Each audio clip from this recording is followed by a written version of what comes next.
ఈరోజు మన టాపిక్ వచ్చేసి ఎగ్ రిలేటెడ్. అంటే డైలీ ఎగ్ పెట్టొచ్చా లేదా, పిల్లలకి విత్ హోల్ ఎగ్ పెట్టాలా లేకపోతే ఎగ్ వైట్ మాత్రమే పెట్టాలా అనేసి, తింటే ఒకవేళ అందులో ఉండే న్యూట్రియన్స్ ఏంటి అన్నది మన టాపిక్. సో ఏంటంటే డైలీ ఎగ్ తినొచ్చా అంటే తినొచ్చు అని చెప్తాను. రెగ్యులర్గా కూడా ఎగ్ తినొచ్చు, ప్రాబ్లం ఏం లేదు. ఇన్ కేస్ మాల్ నరిష్డ్ అయితే 2 ఎగ్స్ వరకు తీసుకోవచ్చు. అది కూడా ఏంటంటే మనకు ఎగ్ ఏంటంటే ఒక హోల్ ఎగ్ తీసుకున్నారంటే అది 60 to 75 గ్రామ్స్ అలా ఉన్నా సరే మనకు వచ్చే క్యాలరీస్ కొంచెం అప్రాక్సిమేట్లీ 70 to 80 క్యాలరీస్ ఉంటుంది. అండ్ ప్రోటీన్ కూడా ఎగ్ వైట్ నుంచి ఒక 3 to 4 గ్రామ్స్ 4 to 5 గ్రామ్స్ వరకు ప్రోటీన్ మీట్ అవుతుంది. అండ్ ఏంటంటే ఎగ్ యోక్ వచ్చేసి మనకు ఐరన్ రిచ్ ఒకటి ఎక్కువ. ఎగ్లో ఏంటంటే ఆల్మోస్ట్ అన్ని న్యూట్రియన్స్ ఉంటాయి, అంటే ప్యాక్ ఆఫ్ న్యూట్రియన్స్ అన్నీ ఉంటాయి, మల్టీవిటమిన్స్ అన్నీ కూడా. ఓన్లీ విటమిన్ సి తప్ప remaining nutrients and vitamins and minerals ఉంటాయి. కాబట్టి ఎగ్ చాలా హెల్తీ, తీసుకోవచ్చు రెగ్యులర్గా, ప్రాబ్లం ఏం లేదు. బట్ ఏంటంటే ఒబేస్ ఉన్న వాళ్ళు ఎగ్ యోక్ కొంచెం అవాయిడ్ చేస్తే బెటర్. అండ్ ఏంటంటే మోస్ట్ ఆఫ్ ది ఏంటంటే ఎగ్ తినడం వల్ల కొంచెం లైక్ యోక్ తీసుకోవడం వల్ల కొన్ని కేసెస్లో ఏంటంటే ట్రైగ్లిజరైడ్స్ తగ్గే ఛాన్సెస్ ఉంటుంది. Triglycerides nothing but one type of cholesterol, అంటే గుడ్ కొలెస్ట్రాల్, బ్యాడ్ కొలెస్ట్రాల్ లాగా. ఎల్డిఎల్, హెచ్డిఎల్, ట్రైగ్లిజరైడ్స్ అన్నది టైప్స్ ఆఫ్ ఫ్యాట్ ఇది. సో ఏంటంటే ఈ టైప్స్ ఆఫ్ ఫ్యాట్లో హెచ్డిఎల్ అనేది good cholesterol, LDL bad cholesterol. ఈ హెచ్డిఎల్ పెరిగే ఛాన్సెస్ ఉంటుంది. సో ఈ హెచ్డిఎల్ అనేది హార్ట్ ఫంక్షనింగ్కి హెల్ప్ అవుతుంది. సో ఎగ్ యోక్ తినడం వల్ల కొంచెం బెటరే, ప్రాబ్లం ఏం లేదు. ఎగ్ యోక్ కూడా తీసుకోవచ్చు. అండ్ పిల్లలకైతే డెఫినెట్గా హోల్ ఎగ్ పెట్టండి, ప్రాబ్లం ఏం లేదు. అండ్ ప్యాక్ ఆఫ్ న్యూట్రియన్స్ ఉంటుంది కదా, అది చాలా హెల్ప్ అవుతుంది.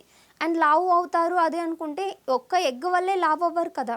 సో ఏంటంటే other fatty food, junk food ఏదైతే ఉంటుందో అది కొంచెం మీరు రిస్ట్రిక్ట్ చేస్తే చాలు. అంటే నాన్ వెజ్ డైలీ తీసుకోవచ్చా లేదా, తీసుకుంటే వచ్చే కాంప్లికేషన్స్ ఏంటి, తీసుకుంటే ఎంత క్వాంటిటీస్లో తీసుకోవాలి అనేసి.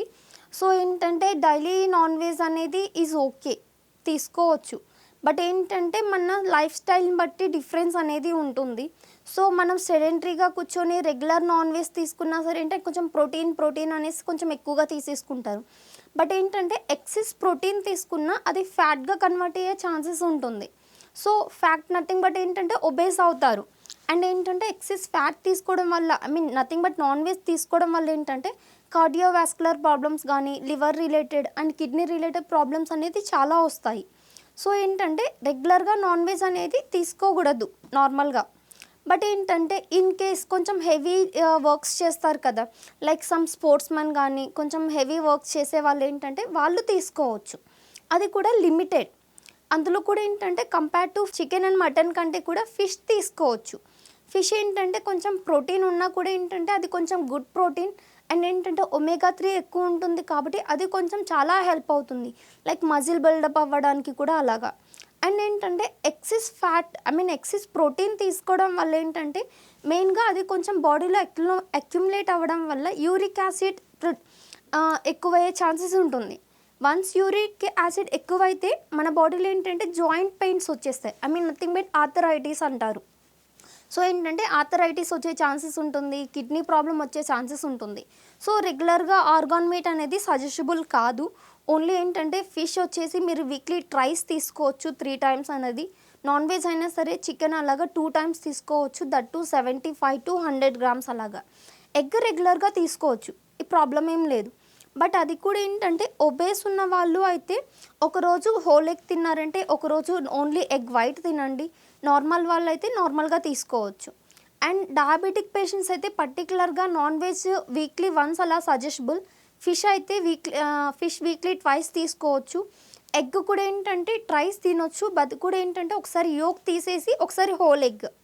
ఎందుకంటే మనం ప్రీవియస్గానే చెప్పాం కదా, కార్డియోవాస్కులర్ షుగర్స్ ఉందంటే ఒక డిసీజ్ ఇంకోటి కోరిలేటెడ్. సో కార్డియాక్ కానీ రీనల్ కానీ ఒకదానికి వచ్చే ఛాన్సెస్ ఉంటుంది. సో ప్రికాషన్గా క్వాంటిటీస్ అనేది కొంచెం రెడ్యూస్ చేసుకుంటేనే కొంచెం బెటర్.